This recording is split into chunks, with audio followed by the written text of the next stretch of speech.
All right, this is the law of signs with the ambiguous case. So remember when you were in geometry and we would teach you like side, side, side, angle, side, angle? There was one of those theorems that you couldn't use, and that was side, side, angle. We told you at that time it doesn't prove that triangles are congruent. And now that you've learned law of signs, we can actually show you not only does it not prove they're not congruent, we don't even know if it makes a triangle if you're given SSA. So when two sides and a non-included angle for the triangle are given, the SSA theorem occurs. So when this happens, it's called the ambiguous case because there are three different things that can happen. You could have no triangles being made at all. What that looks like is here I got a side, here's that angle I get, and then here is another side. So there's my side, side angle. And maybe that third or that second side is too short to even connect to make a triangle. So if it's too short, you won't have any. And it doesn't matter if that angle is acute or here, I'm just going to draw a line there. These are for when the angle is obtuse to begin with. So if we had a really big angle, same thing happens. If A is too small, it won't, like it will just dangle here. It won't even connect to that third side in order to make a triangle. So you actually could have no triangles being made. You could have one triangle. There's a couple ways that can happen. In an acute, you could have A be the exact right length, makes a right triangle, it's perfect. A could also be a length that just creates another acute triangle for us where all three angles are less than 90. If the angle you're given is obtuse, then A is long enough to create one triangle. You could also have two triangles being made. So this would happen if A is just the right length that if you were to swing this side, imagine that that's a movable piece, you could swing it out and make that triangle, three acute angles, or you could swing it in and make this triangle where you've got an obtuse and then two acute angles. So that's that one opportunity where you could end up having two triangles. So this is why it's called the ambiguous case, because we don't quite know what's going to happen until we get the measurements. And then we kind of sum up everything happening in this table into these three rules. So if the A is shorter than, if the A is smaller than B sine A, so we're comparing the A side to B times sine A. So that side times the sine of A. And B sine A essentially becomes your height. So if A is shorter than your height, if A is too small, then there's no triangles. Where it kind of just dangles there in the air and it can't connect to this third side in order to make a triangle. If A is exactly the same, kind of talked about that, you would make one triangle and it would be a right triangle. Or as long as A is greater than B, then you're okay. So if A is too short, it's not going to work, but as long as it's bigger than B, you'll be able to make one triangle. And the last case is A has to be greater than, so it has to be at least long enough to touch, and A has to be less than B. So A has to be shorter than B, and that's how you would come up with the two triangles. So these are your three kind of criteria, and I'm going to refer back to them as we do our examples. We're going to do one of each so you can see how it works out in each type of scenario. So first example, I have got a triangle with a 33, 6, and a 10. Reminder that it doesn't, nope, not a reminder. This triangle does not come with, or comes without letters, so let's go ahead and throw some on there. We've got our A, and then that means our little a is a cross. This is our B, so then our big B has to be a cross, and then C has no information whatsoever. So I'm going to start off just by checking to see how many triangles there are in this shape. So I'm going to do my A and then B sine A. I'm going to compare them. So this is what I'm referring to as this A, and I'm going to compare it to B sine A. So I'm going to take my A value, which is 6, and I'm going to compare that to B sine A. So I'm going to type in 10 sine 33. And I'm going to find out that 6 is actually bigger than that. So if that's only 5.4, then that means my 6 is bigger. So I'm going to look back at my chart, and if my A is bigger than, I do have to satisfy this criteria as well. This is an and, should be bolded, but at least underline it. And my A has to be less than B. So is A smaller than 10? Yep, it sure is. So this is a two triangles case, which means we're going to have to find all the missing values for two different triangles. So I'm going to split up my kind of space here into two halves. We'll call this triangle number 1, and we'll call this triangle number 2. So there are two of them that we need to find out all the missing information for. In the first triangle, I know that angle A is 33, I know that little a is 6, and I know that B is 10. So what I'm looking for is angle B angle C, and little c.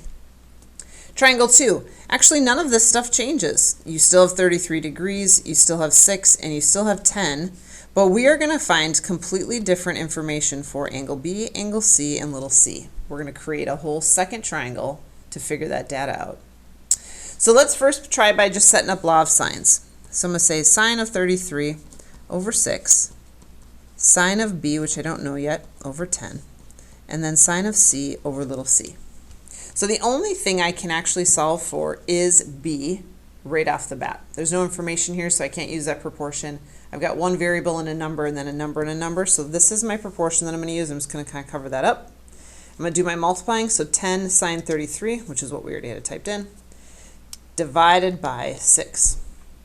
And remember, as I'm doing that, so 10, I'll just write this out, equals 6 sine B. Then we divide it by 6.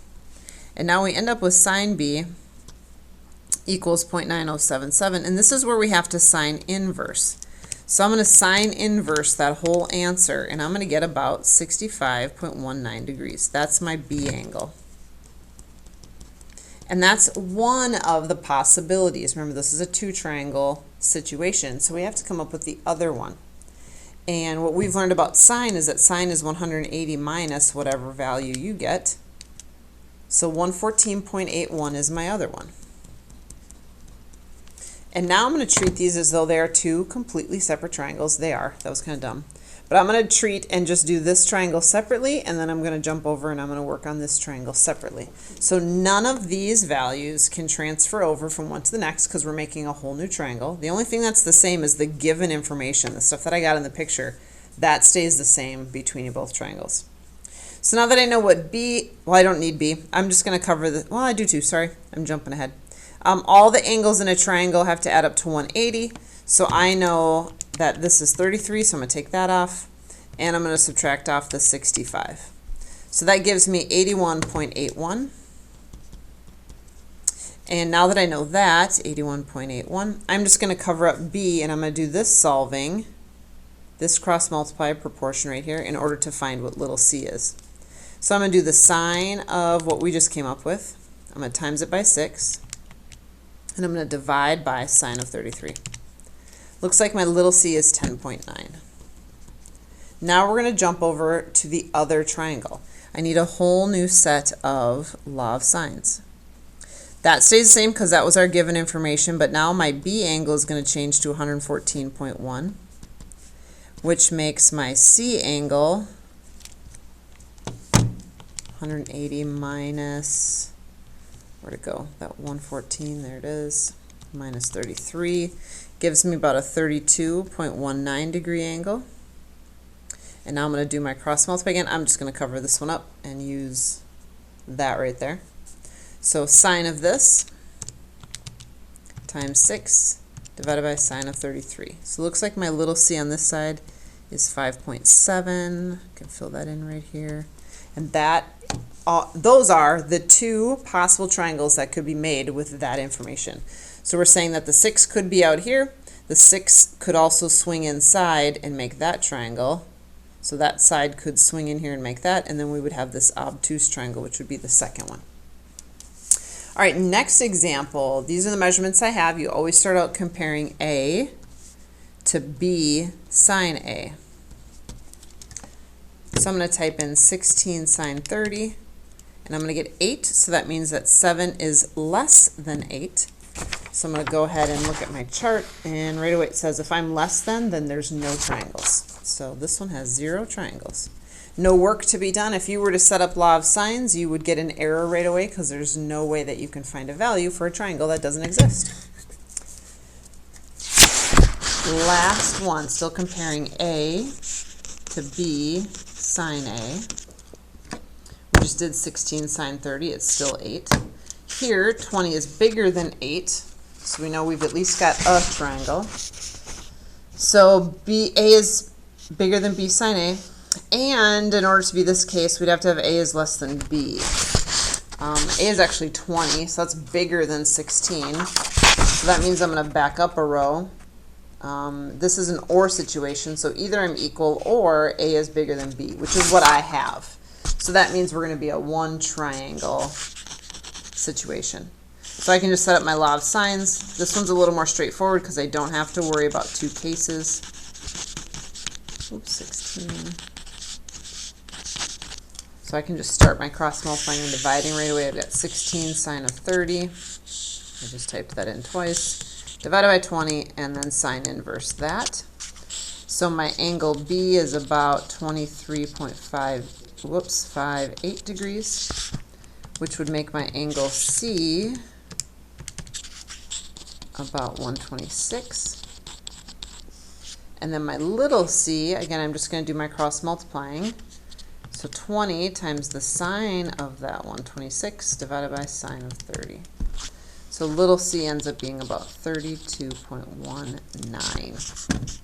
So that's just three different examples about how you can have different cases, different possibilities when given side-side angle. That's why this one's called the ambiguous case.